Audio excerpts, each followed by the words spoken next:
Bien, hoy vamos a hablar sobre neumonía intrahospitalaria. Existen neumonías de dos tipos: neumonías adquirida en la comunidad, que afecta por lo general a toda la población, y neumonía intrahospitalaria, que es de la que vamos a hablar, que por lo general manifiesta síntomas neurológicos y ocurre después de 48 horas del ingreso. La neumonía intrahospitalaria ocurre después de 48 horas del ingreso y se excluye las enfermedades o si esta neumonía pudo haber estado en periodo de incubación. La neumonía asociada a los ventiladores mecánicos ocurre por lo general 48 a 72 horas después de la intubación orotraqueal. El 90% de las neumonías intrahospitalarias son asociadas a ventilador mecánico. El patógeno más frecuente de la neumonía intrahospitalaria es la Pseudomonas aeruginosa. Los factores de riesgo para tener esta neumonía es haber llevado tratamiento antimicrobiano en los últimos 3 meses, haber estado hospitalizado o presentar resistencia a algún antibiótico. También existen los factores de riesgo para la neumonía asociada, que son estar hospitalizado, ser geriátrico, haber recibido diálisis, tratamiento intravenoso, presentar heridas infectadas, tener antecedentes de familiares con resistencia. Y también si el paciente se encuentra inmunodeprimido. Para el diagnóstico de NI, ¿cómo diagnosticamos?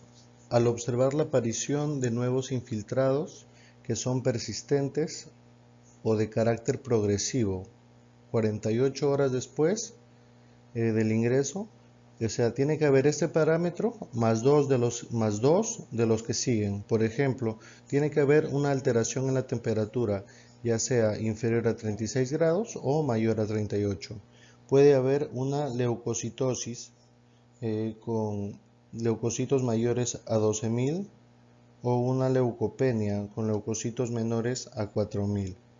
También existe la presencia de secreciones mucopurulentas y el paciente cursa con hipoxemia. O sea, si encontramos infiltrados nuevos más una alteración de la temperatura y una leucopenia, podemos diagnosticar NI por los criterios.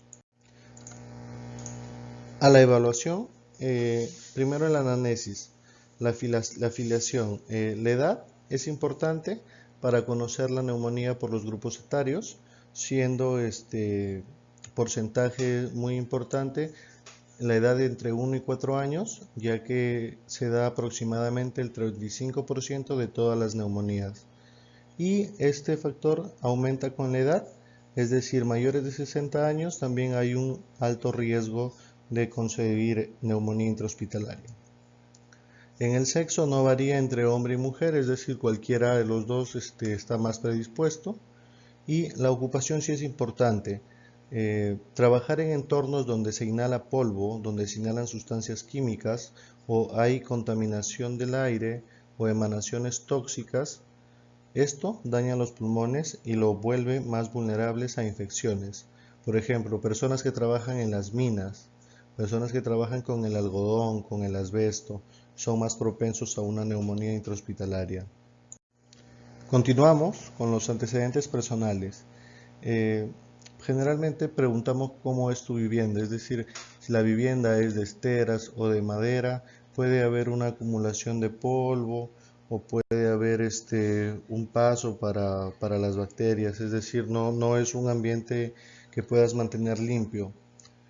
¿Cómo son los servicios? Es decir, si el paciente tiene o no tiene electricidad, cómo cocina, si cocina con leña, es un factor muy importante para neumonía. El hacinamiento también es un factor importante porque si presenta hacinamiento se debe de cambiar a una casa de reposo donde no haya. Los hábitos nocivos se debe indagar siempre. Por ejemplo, el alcohol es un hábito muy característico porque el consumo de alcohol nos puede hacer presentar los siguientes patógenos: Staphylococcus pneumoniae, anaerobios de la boca, Klebsiella. También el tabaquismo. El tabaquismo tiene que ver con la Haemophilus influenza y con la Pseudomonas aeruginosa. Los animales también, la crianza de animales también es un antecedente importante, porque la exposición a tener pájaros, conejos, ovejas, cabras, también es importante porque hay etiología de estas.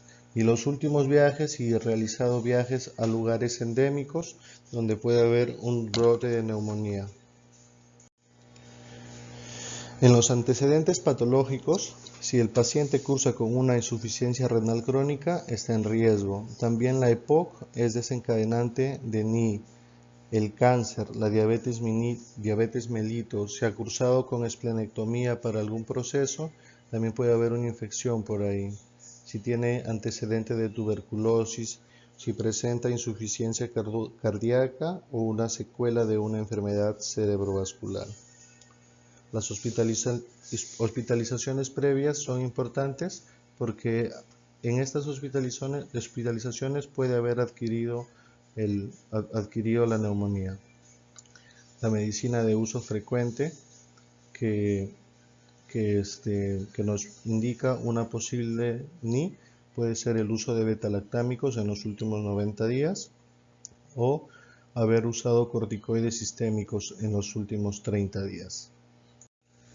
Hay signos y síntomas que son generales para neumonía, como por ejemplo los síntomas locales, que es la presencia de tos, la presencia de disnea, la expectoración, el dolor torácico, también hay taquipnea y se puede escuchar los crepitantes, la disminución de la entrada de aire y se escucha matidez. Ya lo vamos a ver más adelante. También hay signos y síntomas generales, por ejemplo, fiebre, escalofríos, confusión o taquicardia. En los pacientes que son mayores de 65 años, la neumonía adquirida en la comunidad puede aparecer con síntomas poco característicos, pero en la neumonía intrahospitalaria, los pacientes mayores de 65 años tienen más riesgo de adquirirla. Al examen físico. A la inspección vamos a encontrar el tórax dinámico y el tórax estático para analizar. En el tórax estático analizamos ambos hemitórax y vamos a encontrar una restricción unilateral. Es decir, va a haber un hemitórax que no hace lo mismo que el otro. En un tórax dinámico, la frecuencia respiratoria vamos a encontrar que está aumentada, una taquipnea, o sea, la respiración. Podemos ver al paciente que respira demasiado rápido. Y la amplitud respiratoria es una hipopnea, es decir, es una respiración superficial. A la palpación podemos encontrar piel caliente por el aumento de la temperatura, dolor a la compresión y vamos a encontrar la expansión torácica disminuida unilateralmente, es decir, a un lado va a ser menos expansión torácica que el otro, el lado que tenga infiltrado.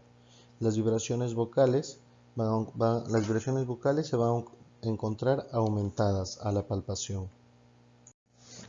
A la percusión vamos a encontrar una columna sonora. Se debe evaluar los límites y la forma. Ya sabemos que se debe encontrar sonoridad arriba del quinto espacio intercostal derecho y por debajo de este su matidez hepática. En el hemitórax izquierdo hay sonoridad y debajo es mate, la zona cardíaca. Entonces, ¿qué vamos a encontrar en esta percusión? Su matidez en las lesiones pequeñas. ¿Por qué? Por una interposición del tejido pulmonar sano. A la auscultación vamos a encontrar un reemplazo. En vez del murmullo vesicular vamos a escuchar un soplo tubario. Y también vamos a encontrar ruidos agregados, como los crépitos o las crepitaciones. ¿Cómo se escuchan estos crépitos?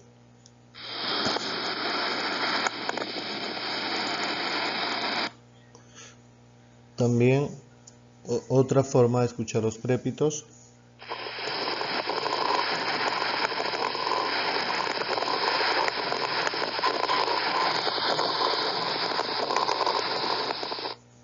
Otra forma de escuchar los crépitos.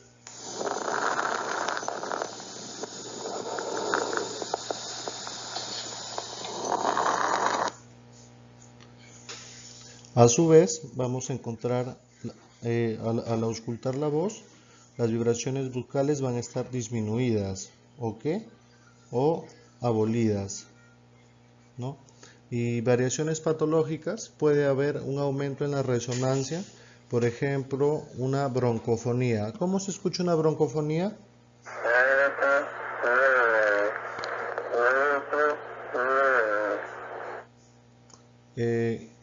Y una pectoriloquia.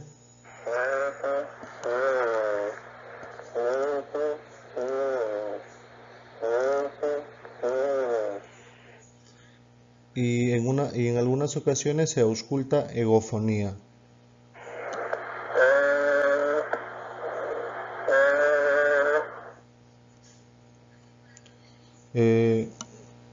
Estos sonidos son de baja intensidad, poco audibles y confusos.